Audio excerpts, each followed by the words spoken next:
Good morning students. BA part third year की drawing and painting की class में आज आप सभी का स्वागत है।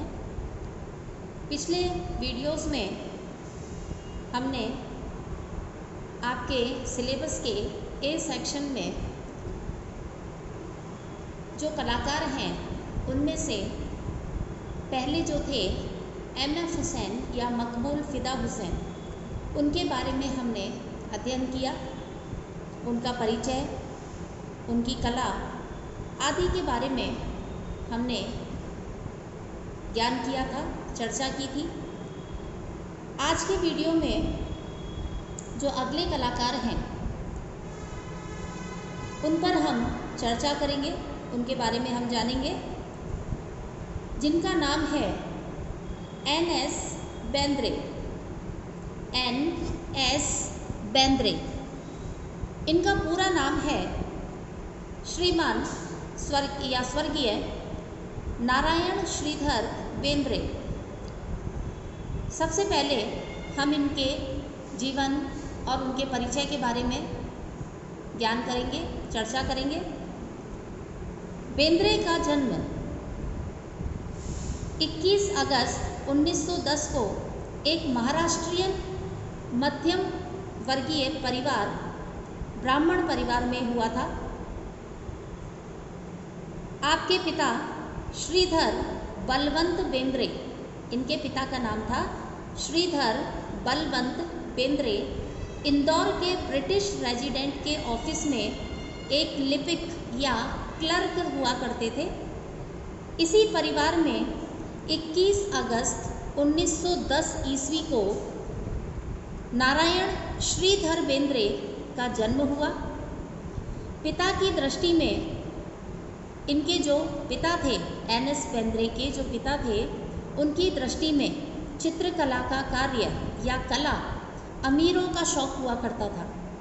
किंतु जो एन.एस. बेंद्रे की जो माताजी थी, उनकी जो माँ थी, वे धार्मिक त्योहारों के अवसर पर अनेक प्रकार के चित्र तथा मिट्टी की प्रतिमाएं बनाया करती थी और ये सभी चित्र और जो प्रतिमाएं थी जो उनकी माँ बनाती थी, वे एन.एस. बेंद्रे बचपन में देखा करते थे, जिनको देखकर उनके हृदय में भी चित्रांकन में रुचि स्वतः ही उत्पन्न हुई और अपने अध्ययन काल में ही उन्होंने मुंबई की कला संबंधी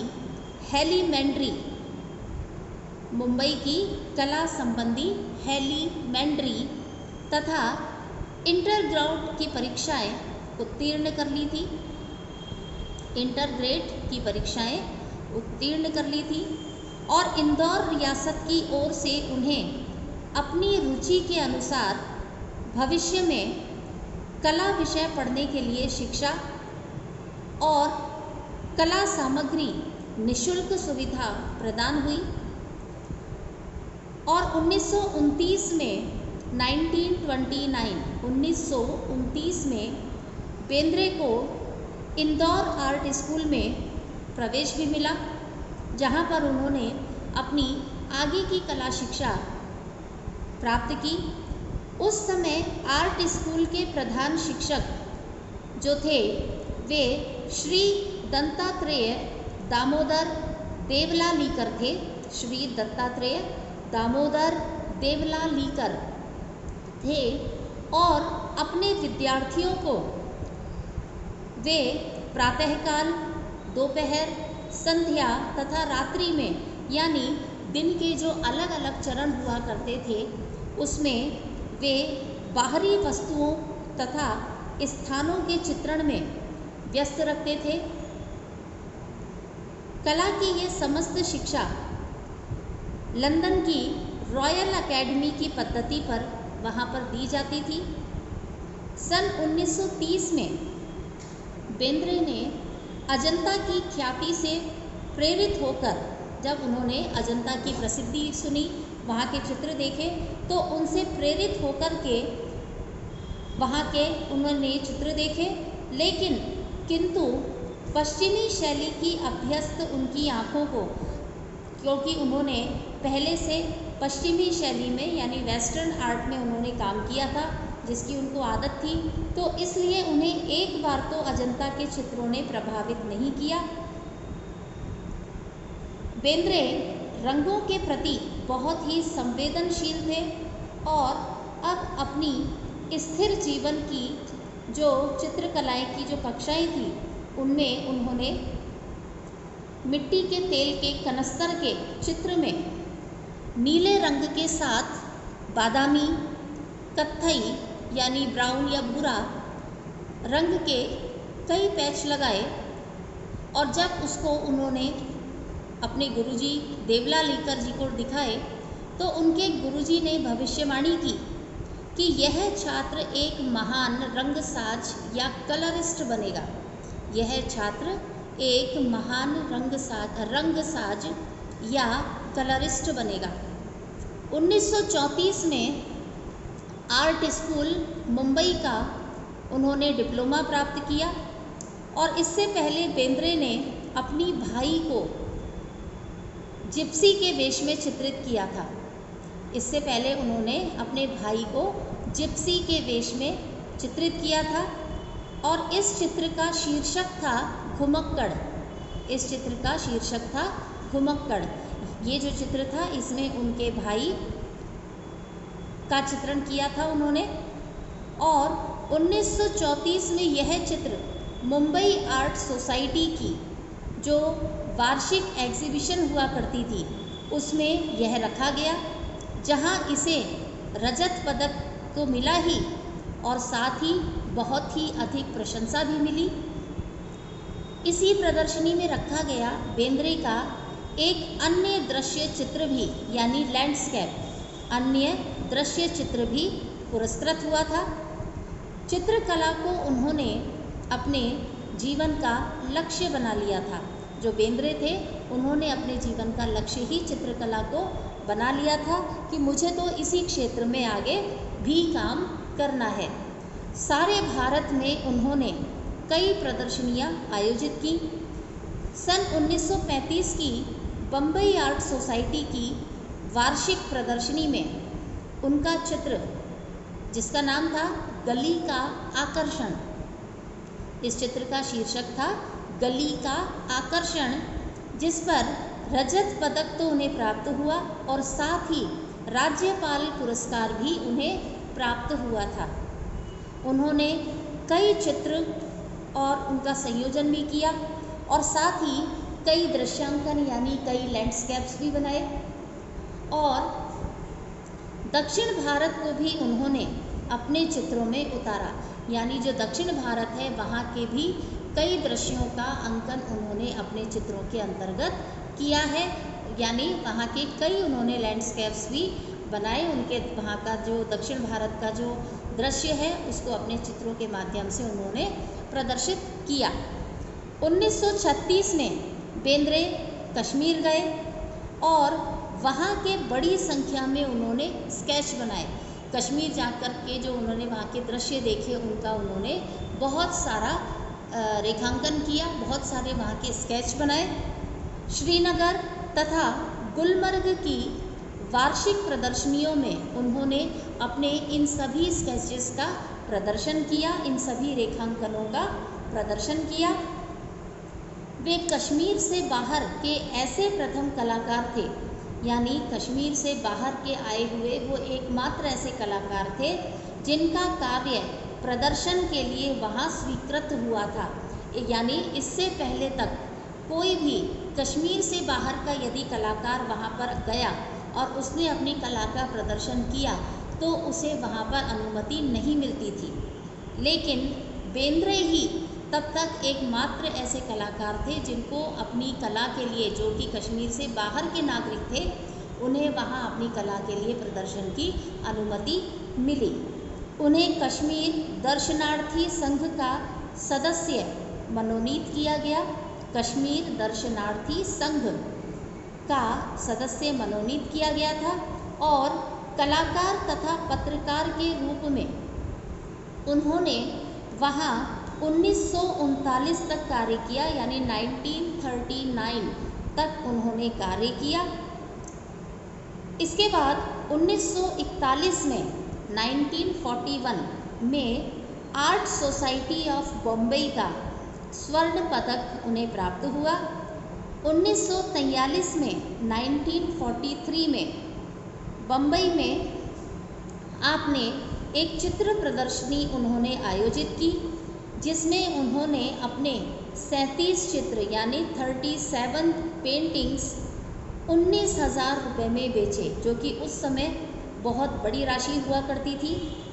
और 1944 में 1944 में इंदौर साहित्य सभा ने आपकी कला उपलब्धियों का अभिनंदन किया, उसका स्वागत किया और भारत छोड़ो शीर्षक पर जो उन्होंने चित्र बनाया था 1946 में यानी 1946 में art society of India Mumbai ने उन्हें पटेल ट्रॉफी प्रदान की। पटेल ट्रॉफी उन्हें किस चित्र के लिए मिली थी? भारत छोड़ो शीर्षक पर जो उन्होंने 1946 में चित्र बनाया था, उस पर उन्हें पटेल ट्रॉफी प्रदान की गई थी।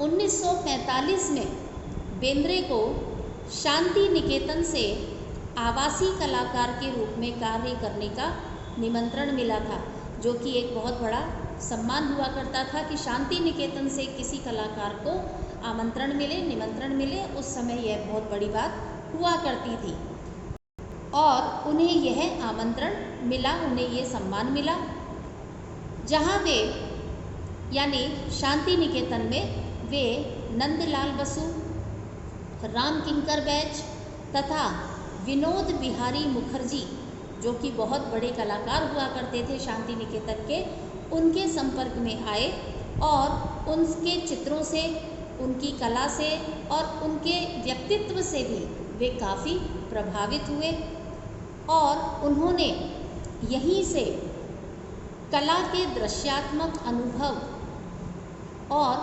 दृश्यात्मक अनुभव की एकता तथा संपूर्णता को समझा और उसे अपने चित्रों के माध्यम से व्यक्त करने का प्रयास भी किया। और काफ़ी चीज़ें ऐसी थी जो उन्होंने नंदलाल बसु, राम किंकर बैच और विनोद बिहारी मुखर्जी के साथ रहते हुए उनसे सीखी। जो उनकी कला की विशेषताएं थीं, उनकी कला के जो प्रमुखताएं थीं, उन सभी का उन्होंने वहाँ रह कर के ज्ञान लिया और उनसे कुछ बारीकियाँ जो थी, उनके चित्रों की जो विशेषताएं थी, उन सभी को ग्रहण किया और उन्हें अपने चित्रों के माध्यम से भी व्यक्त करने की कोशिश की। जनवरी 1948 में न्यूयॉर्क में, अमेरिका के न्यूयॉर्क में उनके चित्रों की प्रदर्शनी हुई, जिसमें भारत से ले जाए गए उनके 42 चित्रों में से उनके 40 चित्र बिक गए। 42 कुछ अपने वे चित्र लेके गए थे न्यूयॉर्क में, जो वहाँ पे प्रदर्शनी हुई थी, उसमें उनके 42 यानी 42 चित्र या पेंटिंग्स गई थी, जिसमें से 40 पेंटिंग्स उनकी खरीद ली गई थी, जो कि एक बहुत बड़ी बात थी कि किसी भारतीय कलाकार की विदेश में, वो भी अमेरिका जैसे क्षेत्र में, देश में, वहाँ पर उन बड़े विदेशी कलाकारों के बीच में एक भारतीय कलाकार की 42 में से 40 चित्रों का बिकना बहुत बड़ी बात थी। और वहीं से वे लंदन गए।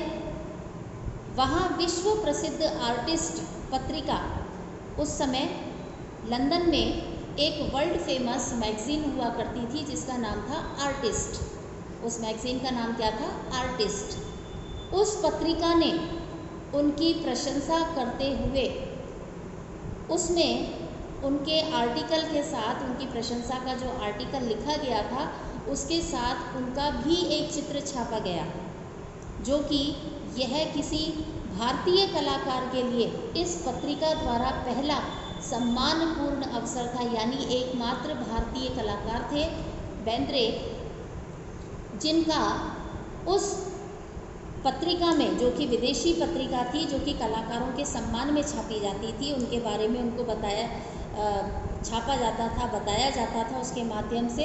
तो ऐसे में जो भारतीय एकमात्र यानी पहले कलाकार थे बेंद्रे, जिनको यह सम्मान प्राप्त हुआ था। और ये बहुत अंतर्राष्ट्रीय स्तर का की बात थी, का अंतर्राष्ट्रीय स्तर का सम्मान था कि उस पत्रिका में किसी कलाकार का नाम छपना या उसका चित्र छपना, यह बहुत बड़ा सम्मान हुआ करता था, बहुत बड़ी ख्याति हुआ करती थी। जो कि पहले भारतीय कलाकारों के स्तर पर यदि हम बात करें तो सबसे पहले नाम इसके लिए आता है बेंद्रे का। अपनी विदेशी यात्रा से बेंद्रे को ये अनुभव हुआ कि कला का मुख्य कार्य मन की क्षुधा को शांत करना है, ना कि दूसरों को शांत करना या दूसरों को सुख देना। अपने मन की जो क्षुधा है उसके लिए हमें कला का सृजन करना चाहिए। अतः कला में विकृति अनिवार्य है और कला जीवन के संपूर्ण अनुभव का ही एक अंग है। यानी बेंद्रे को ये अनुभव हुआ, जो उन्होंने विदेशी यात्राएं की और वहाँ पर यात्रा करने के दौरान जो विदेशियों के जो विदेशी कलाकार थे उन सभी के भी चित्र देखे, उनके संपर्क में आए, उनके व्यवहार से, उनके चित्रों के माध्यम से जो उन्हें अनुभव मिला, उससे उन्हें ये ज्ञान हुआ कि कला सिर्फ मन की क्षुधा को शांत करने के लिए है, ना कि दूसरों को प्रसन्न करने के लिए। इसलिए जब हम अपने मन से काम करेंगे, हम अपने मन को तृप्त करने के लिए कला का सृजन करेंगे, तो उसमें विकृति का भी हमें सामना करना पड़ता है। उसमें विकृति आना स्वाभाविक चीज़ है, नेचुरल चीज़ है, और विकृति उसमें आ सकती है। और साथ ही जो संपूर्ण हमारा अनुभव है, जो हमने अनुभव किया, उसी का अनुभव और उसी का प्रदर्शन ही कला का एक मुख्य अंग है।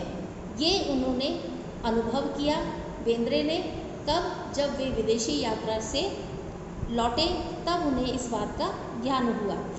1956 में वहाँ पर उन्होंने बड़ौदा ग्रुप ऑफ पेंटर्स का सूत्रपात किया।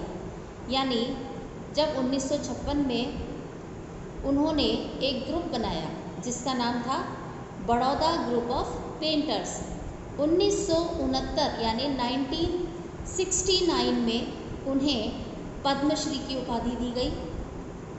1971 में भारत में आयोजित द्वितीय त्रिनाले की अंतर्राष्ट्रीय जूरी के आप चेयरमैन बनाए गए। और 1974 में यानी 1974 में राष्ट्रीय ललित कला अकादमी के आप फेलो चुने गए। और इसके बाद अपनी कला उन्होंने निरंतर रखी। इतनी उपाधियां उन्हें प्राप्त हुई, काफ़ी सारी उन्होंने प्रदर्शनियां की, और अपना कार्य करते हुए, कला का निरंतर सृजन करते हुए सन 1992 यानी 1992 में आपका निधन हो गया था। इसके बाद यदि हम चर्चा करें बेंद्रे की कला, तो बेंद्रे की जो कला थी, उन्होंने, जैसा कि अभी हमने ज्ञान किया कि प्रारंभ में उन्होंने यूरोपीय पद्धति का अनुभव किया। उन्हें उनके मन में जो कला के प्रति जो बीज रोपा गया या बीज का जो अंकुरण हुआ, वह अपनी माँ से हुआ, माँ को देख कर के हुआ। उनकी जो माताजी थी वो घर पर जो दैनिक पूजा पाठ करती थी या दैनिक कृत्यों में जो वो कलाओं का सृजन करती थी, जो जैसे हम पूजा करते, मांडने बनाते हैं पूजा करते समय, इस प्रकार की जो वो क्रियाएं करती थी, साथ ही कुछ धार्मिक जो वो मूर्तियाँ बनाती थी, तो ये सभी चीज़ें देख कर के उनके मन में कला के प्रति या चित्रकला के प्रति उनके मन में बीज अंकुरित हुआ। और यहीं से उनके मन में, उनके जीवन में और मन में उनके कला के प्रति रुचि जागृत हुई। उसके बाद उन्होंने अपना कला के प्रति अध्ययन जारी किया और यूरोपीय यथार्थवादी पद्धति पर उन्होंने शुरुआत में अपने चित्रों का सृजन किया। किंतु जब उन्होंने विदेशी यात्राएं की तब उनको करने के बाद उन्हें ये ज्ञान हुआ, इस चीज़ का ज्ञात हुआ कि यथार्थता यानी हमें जो यथार्थ यदि हम चित्र दिखाते हैं तो उससे दूसरों को प्रसन्न करना माना जाता है, लेकिन जो कला है वह दूसरों को प्रसन्न करने के बजाय अपने मन की क्षुधा को शांत करना ज़्यादा उसका एक प्रमुख कारण है। और यहीं से उन्होंने अपने कला को एक नई दिशा दी, जिसके बारे में हम यानी उनके कला के बारे में हम अपने अगले वीडियो में ज्ञान करेंगे, उसके ऊपर चर्चा करेंगे। तब तक के लिए धन्यवाद।